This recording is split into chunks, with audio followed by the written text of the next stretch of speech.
All right, let's dive in, shall we? Today, we are tackling something that I think a lot of couples struggle with: communication.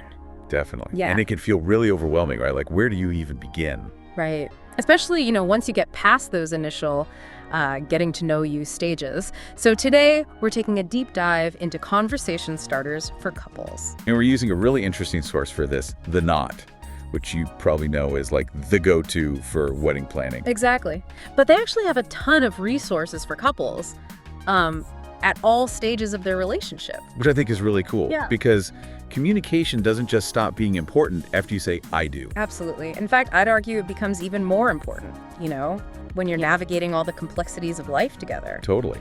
So The Knot has put together a bunch of these conversation starters, and they've kind of organized them by how deep you want to go. So we've got the deep conversation starters, the fun conversation starters, the Intimate conversation starters, and even some romantic conversation starters.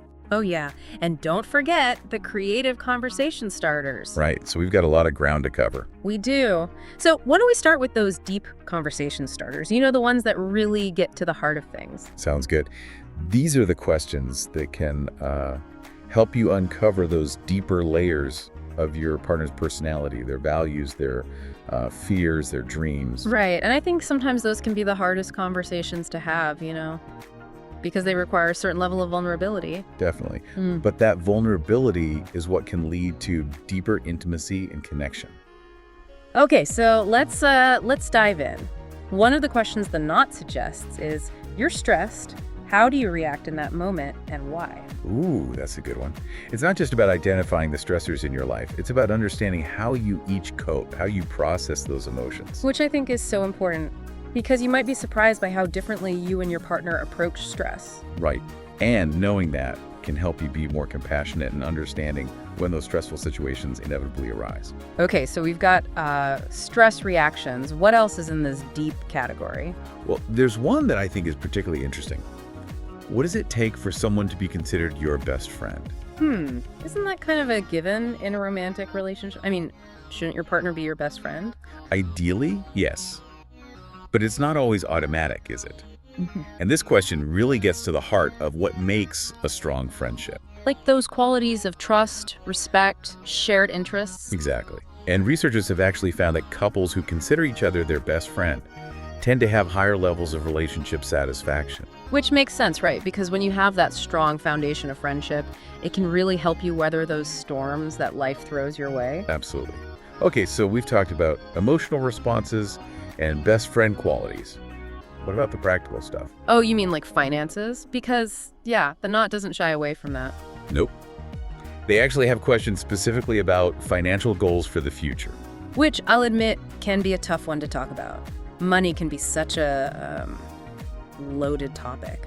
It can, but it's so important to be on the same page, especially when it comes to long-term goals. Like, do you want to buy a house, retire early, travel the world? Right. And those goals might look different for each of you. So it's about finding a way to compromise and work together. Because ultimately, it's not just about the money, it's about what that money represents, your shared dreams and aspirations. Exactly. And speaking of potentially tough conversations, The Knot also touches on the topic of mental health. Oh, right. They have that question about therapy. Have you ever been to therapy, or would you consider going to therapy? Yeah, which I think is really important to bring up. Yeah. Because there's still a lot of stigma surrounding mental health. Totally. And it's a sign of strength to be able to acknowledge when you need help. And for couples, therapy can be a fantastic resource. Right. It can help you communicate more effectively, work through conflict, and just, build a stronger bond. Okay, so we've covered a lot of ground with these deep conversation starters, and I have to say, I'm feeling a little, Heavy. yeah, a little bit. Like, is there room for, some fun in all of this? Of course. In fact, that's where the Knot's fun conversation starters come in. Okay, phew. I definitely needed that little bit of levity after those deep conversation starters. Yeah, sometimes you just need a good laugh. Totally. Yep. So, what about those fun conversation starters? What kind of questions does the Knot have up their sleeve? All right, how about this one? What was your favorite high school class? Oh, that's a good one. Seems simple, but it could totally spark some fun memories and And maybe some embarrassing stories, too. Oh, definitely. Yeah. And it could also reveal some hidden talents or passions, like maybe your partner was secretly a mathlete. Or maybe you were the star of the drama club. Ooh, or the lead singer in a band. The possibilities are endless. Okay, that one's definitely a winner. What else do they have? All right, here's one that might spark some interesting debate. What would your perfect day off look like? Ooh, that's a good one too. Because it reveals a lot about your individual needs and how you, How you recharge, how you spend your leisure time. exactly. And it could highlight some potential areas for compromise, Like if one person wants to hike a mountain and the other wants to, binge watch Netflix. Right. Or if one person's idea of a perfect day involves, like, a spa treatment and the other one's to go to a sporting event, it's all about finding that balance. Totally. Okay, these fun conversation starters are definitely living up to their name. But I know the knot doesn't shy away from the more, shall we say, delicate topic. Right, like those intimate conversation starters. Exactly. Which I know can be a little intimidating to, To even think about talking about. right. But I think the knot does a good job of framing these questions in a way that feels, Approachable. yeah, approachable and respectful. Yeah. Like it's not about giving you a script or telling you what your sex life should be like. It's more about opening up those lines of communication, which is so crucial for any couple, no matter what stage of their relationship they're in. Totally. So instead of shying away from those potentially awkward conversations, we should be leaning into them. Exactly. Think of it this way. If you can't talk openly and honestly with your partner about your needs and desires in the bedroom, then what can you talk about? That's a good point. Okay, so walk me through some of these intimate conversation starters. What kind of topics does the knot bring up? Well, one that stood out to me was, how do you determine a good sexual experience?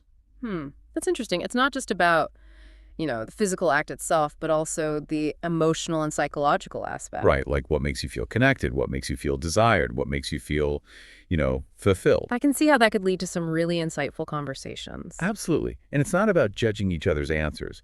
It's about listening with an open mind and trying to understand where your partner is coming from. Okay, that makes sense.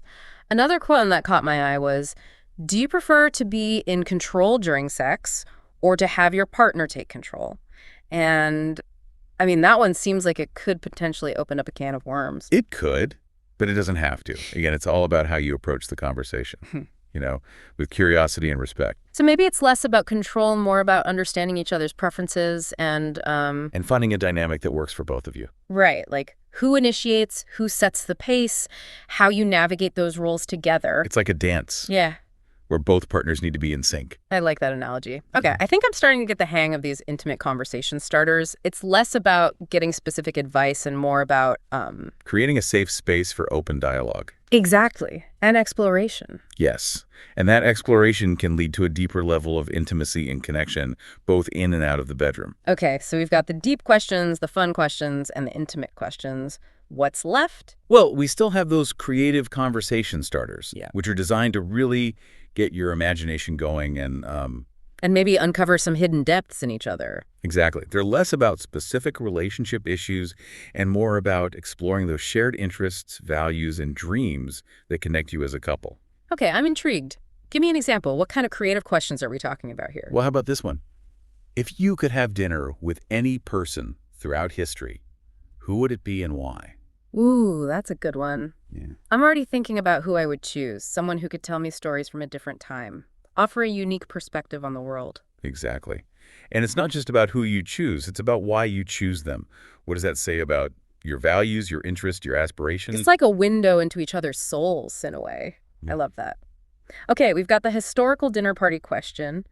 What else does the knot have in its creative arsenal? Well, they also include the classic, what would you do if there was a zombie apocalypse? Oh, the zombie apocalypse question. That's always a fun one. It might seem silly, but it actually forces you to think about your priorities, your survival instincts, and how you would react under pressure. And how you'd work together as a team, right? Yeah. Like who's the planner? Who's the protector? Who's the one who, keeps everyone calm? Exactly. It's a fun and engaging way to explore those deeper aspects of your personalities and see how you complement each other in, unexpected ways. Okay, so we've got deep questions, fun questions, intimate questions, and creative questions. That's a lot to process. Is there anything else the knot offers in terms of guidance or tips for actually using these conversation starters?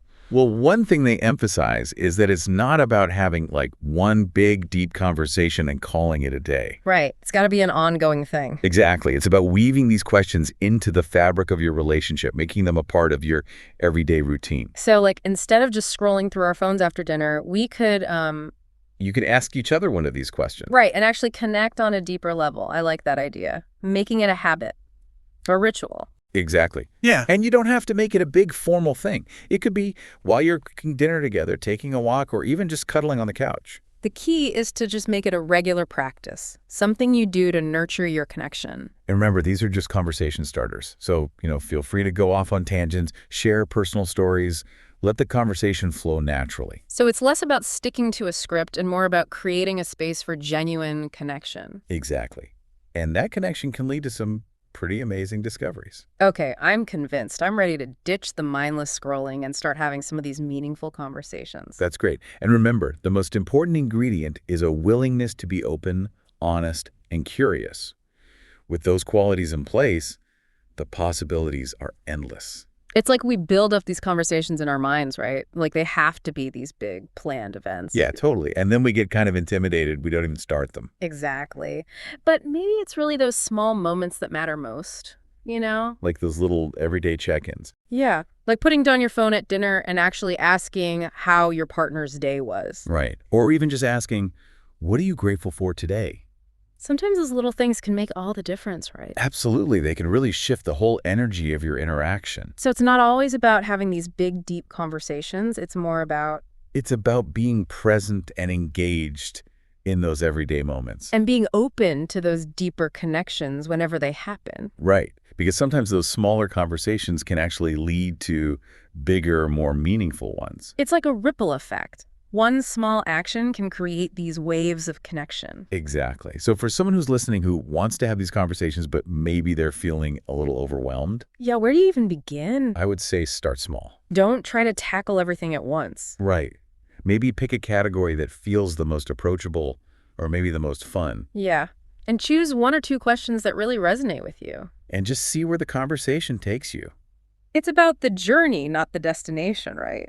Exactly. It's about being curious, Yeah. being open-minded, being willing to be surprised by what you discover about each other. You know, ultimately, these conversations are about so much more than just words, right? They're about strengthening that bond you have, Building intimacy. creating a deeper sense of understanding. And sometimes even rekindling that spark. Absolutely. So to our listener, we encourage you to embrace those conversations. Make time for them, ask those questions, and see where they lead you. You might be amazed by what you discover. And on that note, we'll wrap up this deep dive into conversation starters for couples. We hope you've enjoyed it. Until next time, keep those conversations flowing. Keep exploring, keep connecting, and keep diving deep into the things that matter most.